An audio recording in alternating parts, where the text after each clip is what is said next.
우리가 살아가면서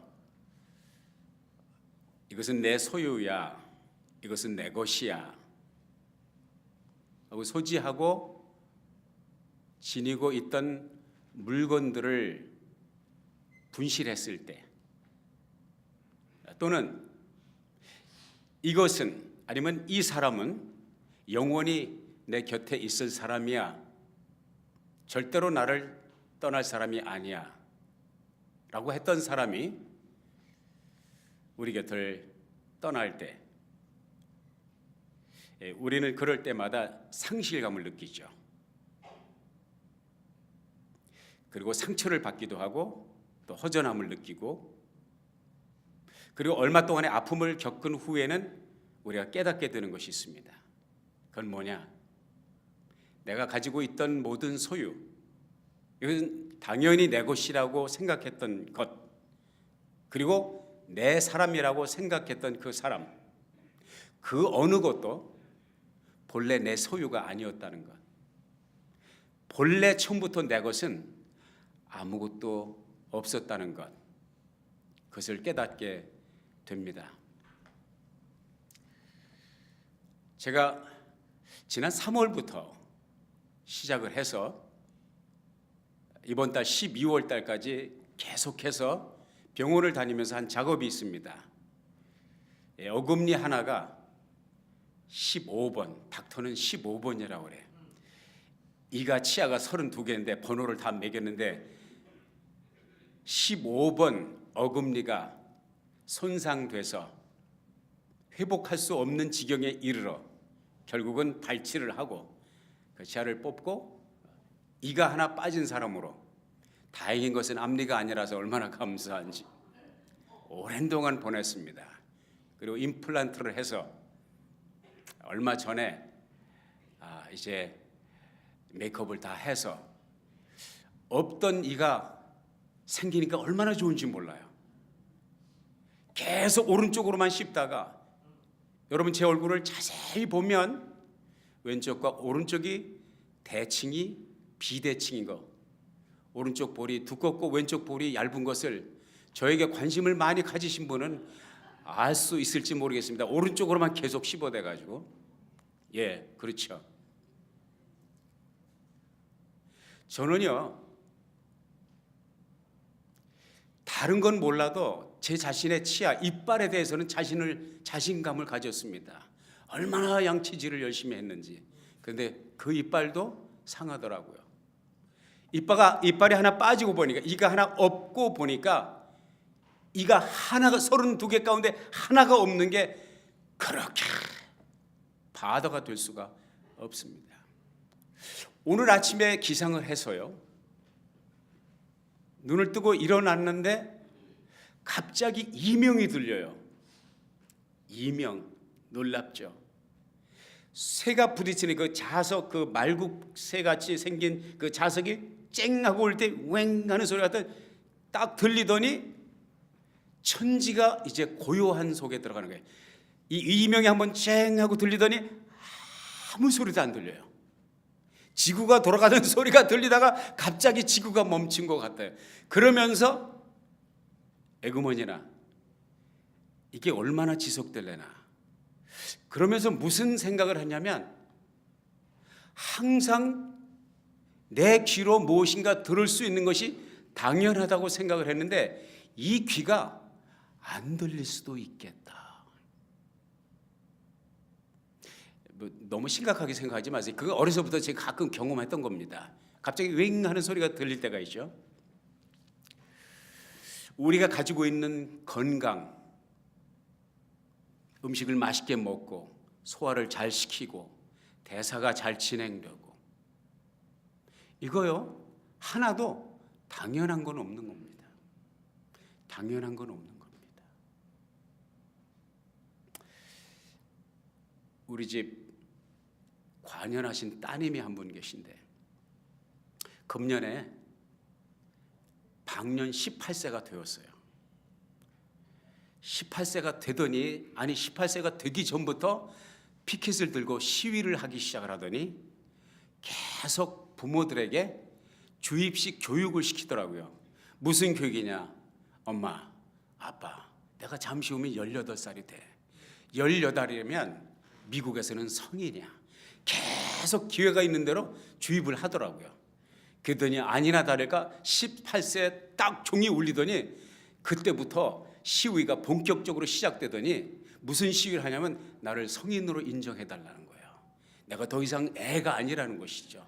어떤 때는 그게 적응이 안 돼가지고 얘가 왜 이래? 얘가 왜 이래? 그랬는데 아차, 잊었구나. 얘가 18살이 되었지. 18살이 되었지.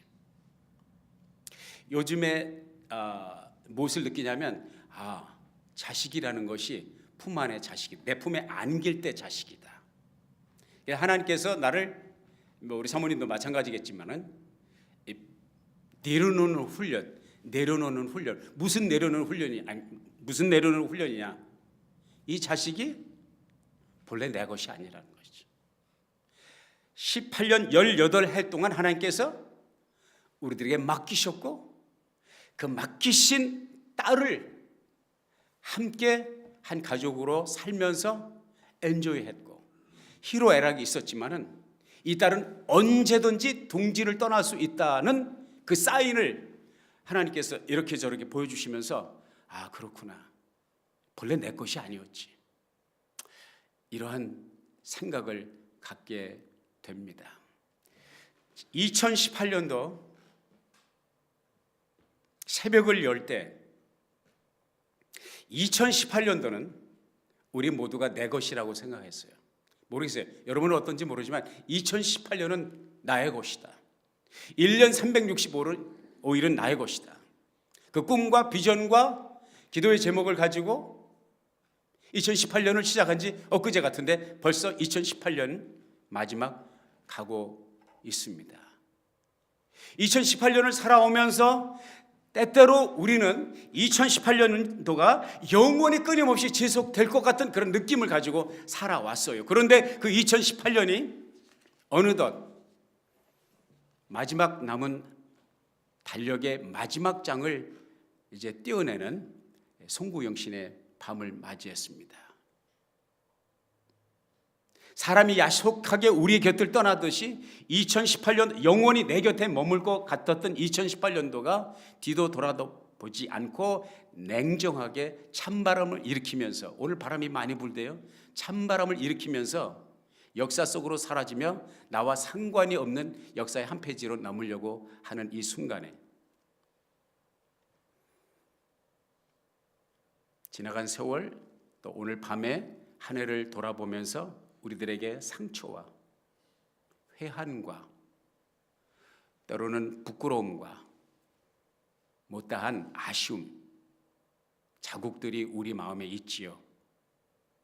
이 순간 하나님의 말씀 앞에서, 특별히 오늘 등장하고 있는 그리 시냇가에 있는 하나님의 선지자 엘리야의 경험을 통해서 하나님이 오늘 밤 우리들에게 주시는, 한 해를 보내고 한 해를 새롭게 맞이하는 우리들에게 주시는 메시지를 우리가 받았으면 좋겠습니다. 엘리야 선지자는 이스라엘이 자랑하는 위대한 선지자 가운데 한 사람이고, 우리가 잘 아는 대로 갈멜 산상에서 그가 하나님 앞에 제단을 쌓을 때 불이 쏟아지고 땅이 갈라지는 가뭄과 또 비가 쏟아지는 홍수와 같은 장대비를 내리고 멈추고 했던 하나님의 위대한 역사의 주인공으로 성경에 기록되어 있는 이 엘리야 선지자의 이야기입니다. 이 엘리야 선지자는 참 오늘 본문에 등장하고는 열왕기하 17장에 등장하고 있는 이 엘리야가 살았던 시대는 참 어려운 시대였어요. 시대적으로 영적으로 굉장히 어두운 시대였고 엘리야가 맡은 사명도 또 감당하기 어려운 그런 시대였습니다.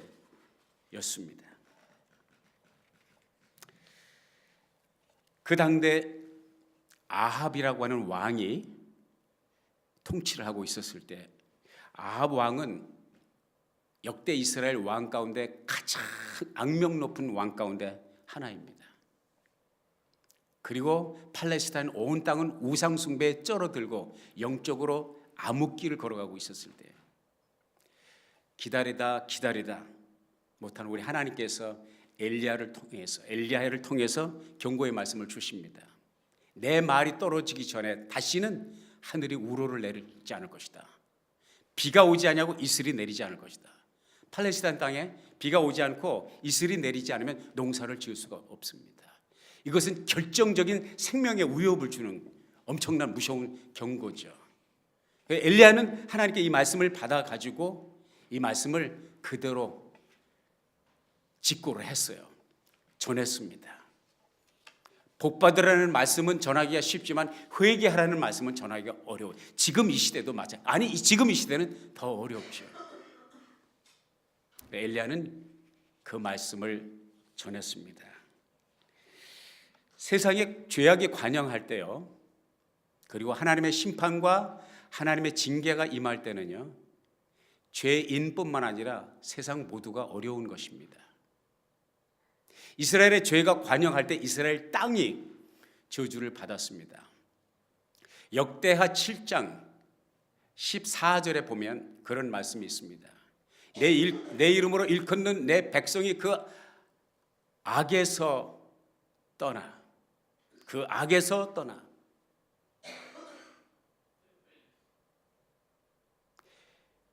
스스로 겸비하여 기도하여 내 얼굴을 구하면 내가 하늘에서 듣고 그 죄를 사하고 그 땅을 고칠지라, 그런 말씀이 있어요. 그거 보면 그 땅을 고칠지라, 내 백성이 그 악한 길에서 돌아서 그 악한 길에서 떠나면, 그리고 스스로 겸비하여 기도하여 내 얼굴을 구하면 내가 그들의 죄를 사하고, 그리고 하나님이 하시는 일이 뭐냐? 그 땅을 고칠지라. 이것은 바꾸어 말하면 죄가 있는 곳에 땅이 저주를 받는 일이 있다는 거예요. 그것은 지금도 마찬가지입니다. 지금도 마찬가지. 인간이 죄를 범할 때 그 땅이 저주를 받게 되어 있습니다.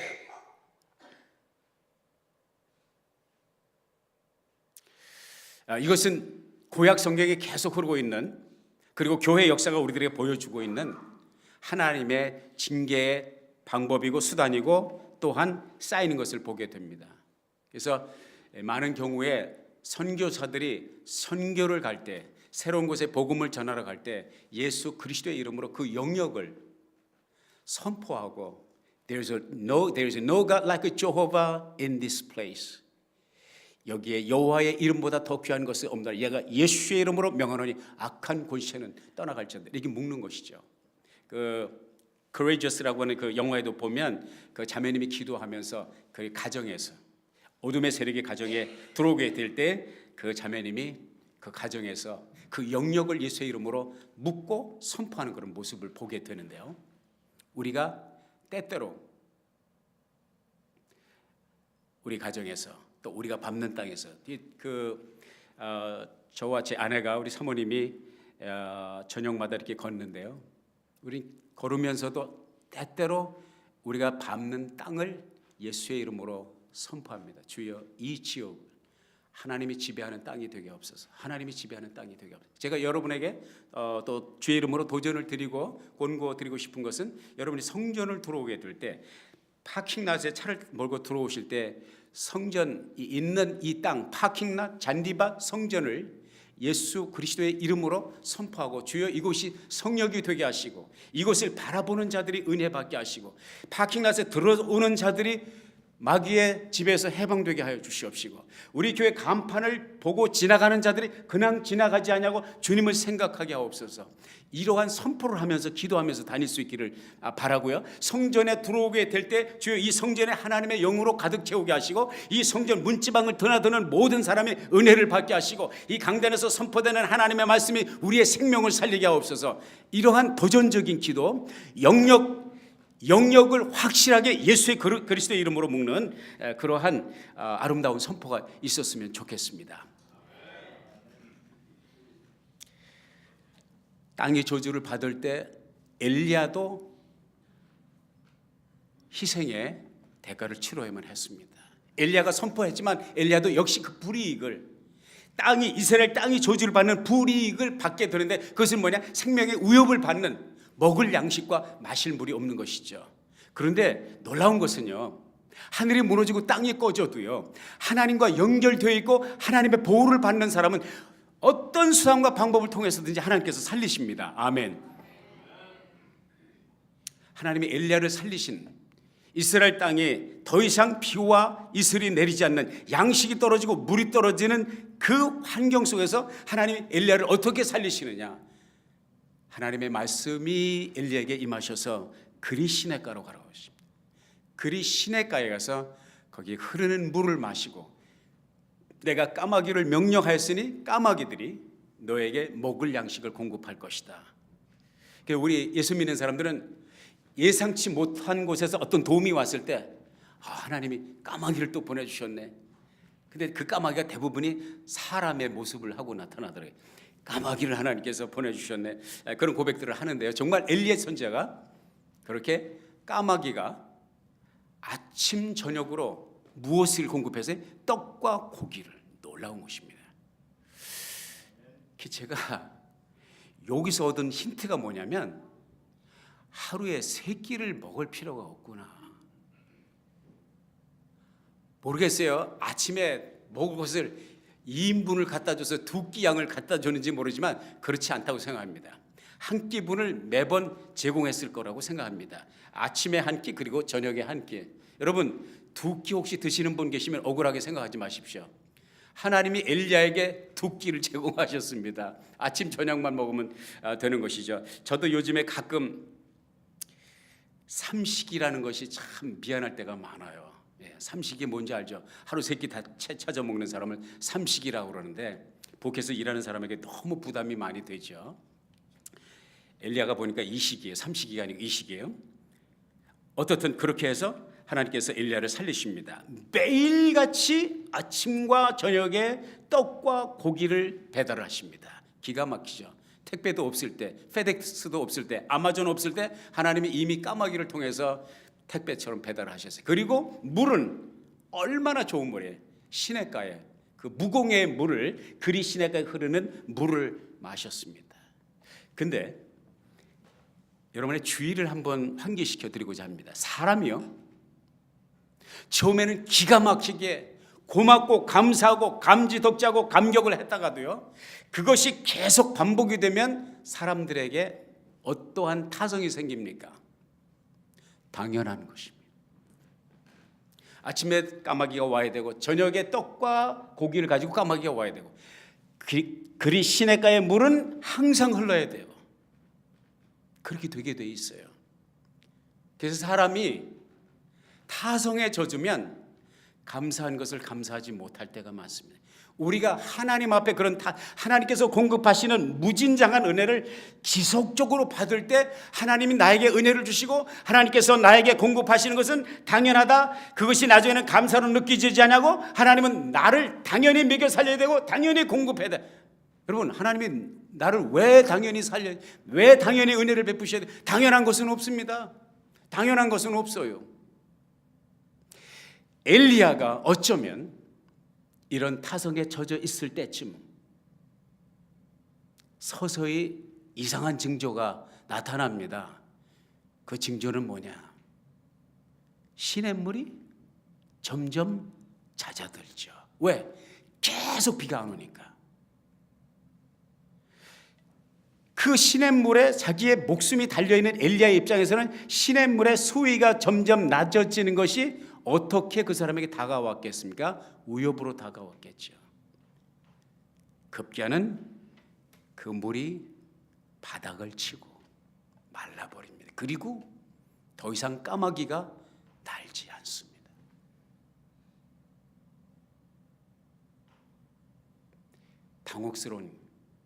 당황스러운 현실입니다. 우리가 삶을 살다 보면 이런 당황스럽고 당혹스러운 상황을 만날 수가 있습니다. 또 만나야 됩니다. 왜 그러냐? 하나님이 우리들에게 어떤 채널을 통해서, 어떤 메소달러지, 어떤 방법론을 통해서, 누군가를 통해서 공급하실 때에 우리는 그 뒤에서 역사하시는 하나님을 의식하지 아니하고 그 하나님의 방법, 그 하나님의 채널, 그 하나님의 파이프라인, 그 사람, 그 네트워킹, 거기에 엎으러지기 딱 십상입니다. 하나님을 의식하지 않습니다. 하나님을 의식하지 않고 하나님이 공급하시는 그 물자에 우리의 관심이 걸려들게 되죠. 그때 하나님이 하시는 방법은 무엇이냐? 끊는 것입니다. 시내가 마르게 하는 것입니다. 더 이상 까마귀가 날지 않게 하는 것입니다.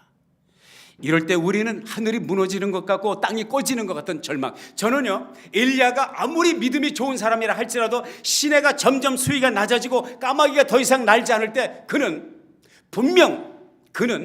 근심하고 걱정하였으리라고 저는 생각합니다. 할렐루야.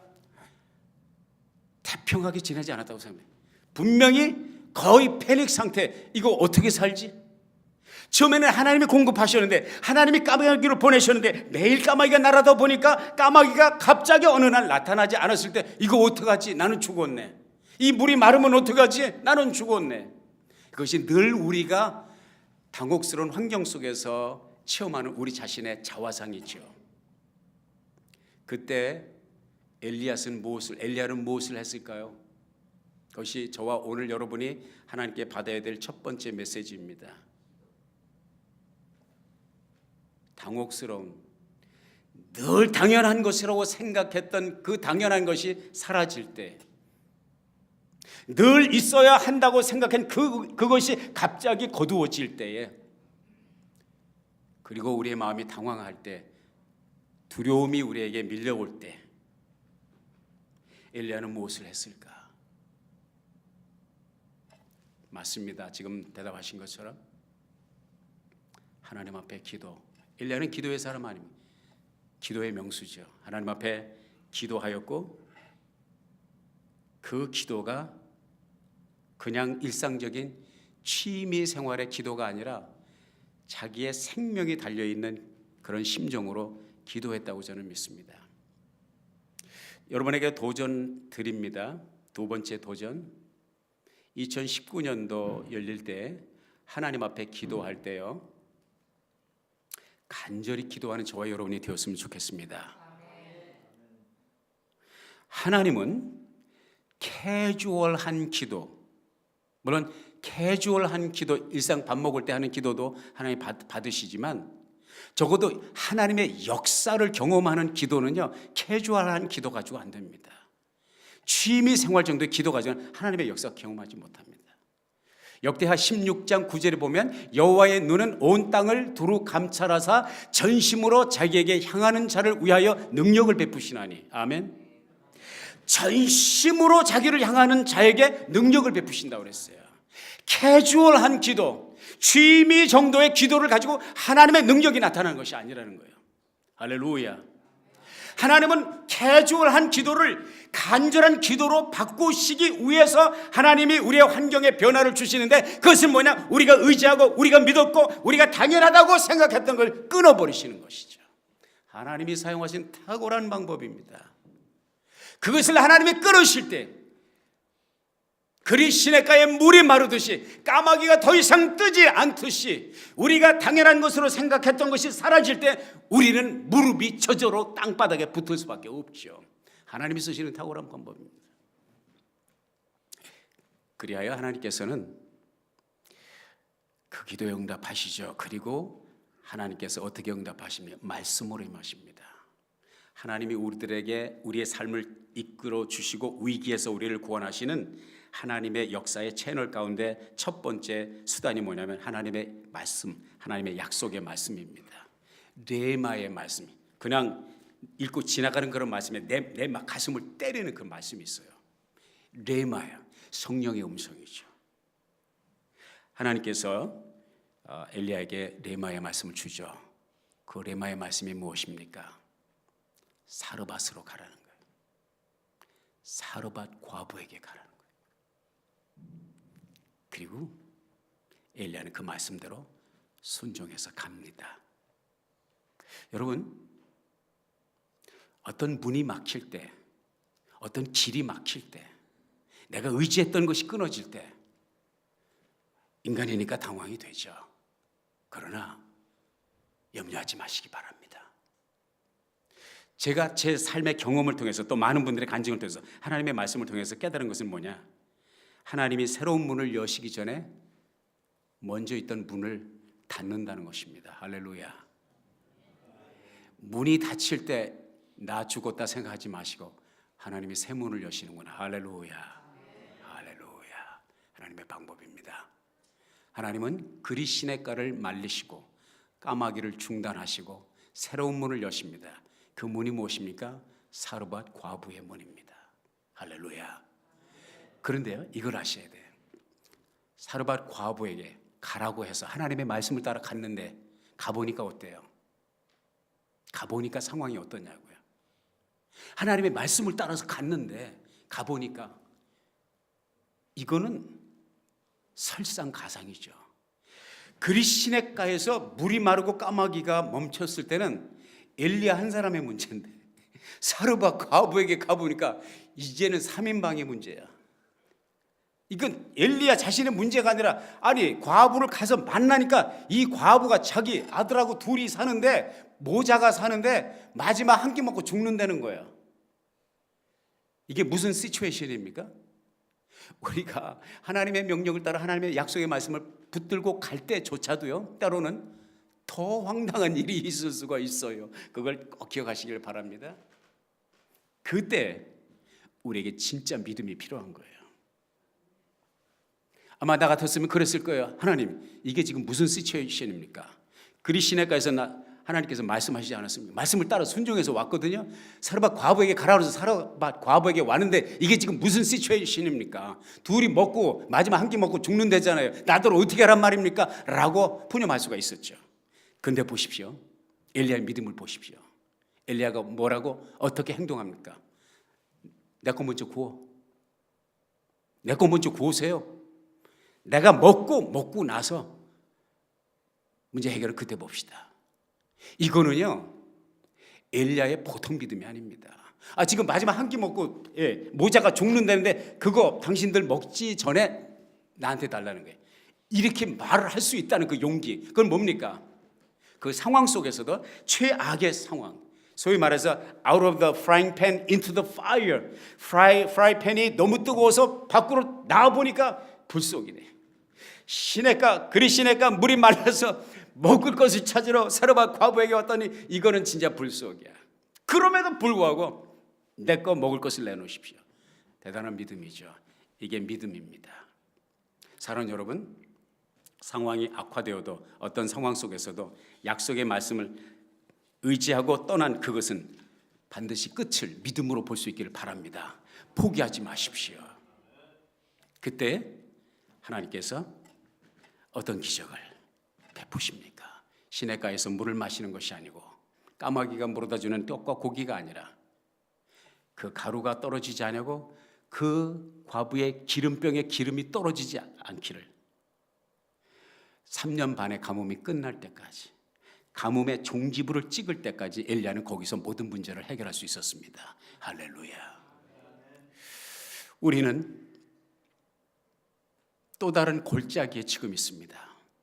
2018년도를 아직 못 보내고 있고 2019년은 아직 오지 않았습니다. 2018년이라고 하는 등성이와 2019년이라고 하는 또 하나의 등성이 사이의 골짜기, 또 다른 그리 시냇가와 같은 송구영신의 골짜기, 보내는 한 해에 대한 아쉬움과 회한이 아직 기숙하고 있는 음산한 이 골짜기, 2019년은 알 수 없는 미지의 산등성이를 가야 되는 이 골짜기, 이 어두운 골짜기, 이 골짜기에서 저와 여러분이 엘리야의 심정을 가지고 주께서 우리들에게 주시는 메시지를 붙잡았으면 좋겠습니다. 그것은 뭐냐? 2018년도도 하나님이 주신 은혜의 해였고 다가오는 2019년도도 본래 내 것이 아닌데 하나님이 또 다시 값을 계산하지 않고 1년치를 통째로 우리들에게 선물로 주시려고 합니다. 지나간 한 해가 희로애락, 슬픔과 기쁨과 즐거움과 아픔이 있었다 할지라도 그것조차 하나님이 우리들에게 주신 선물이죠. 감사한 마음으로 2018년 한 해를 마무리할 수 있기를 바라고요. 2019년 주님께서 우리들에게 말씀하십니다. 앞이 보이지 않아도 믿음으로 2019년을 바라보라는 것입니다. 그리 시냇가에서 사르밧 과부에게로 인도하신 하나님, 2018년이라고 하는 그리 시냇가에서 하나님께서 2019년도에 사르밧 과부로 저와 여러분을 인도하실 것인데, 비전과 꿈과 기대를 가지고 2019년을 맞이할 수 있기를 바랍니다. 하나님께서 내게 만나게 하실, 내가 발견해야 될 그 보물섬, 그 사르밧은 어디인지 지도를 펼쳐놓고 그 사르밧을 발견할 수 있기를 바라고요. 하나님께서 나를 위해서 예배하신 그 사르밧 과부를 내가 어디에서 만날지, 그 사르밧 과부는 누구인지, 그 사르밧 과부는 어떤 일인지, 믿음과 포부와 꿈을 가지고 복무도 당당하게 2019년을 사르밧 과부를 향해서 걸어가는 엘리야처럼 2019년을 적어도 오늘 밤에 이 송구 영신을 보내는 저와 여러분이 바라보았으면 좋겠습니다. 감사함으로 한 해를 보내며 기대와 흥분으로 새해를 여는 여러분 될 수 있기를 주의 이름으로 축원합니다.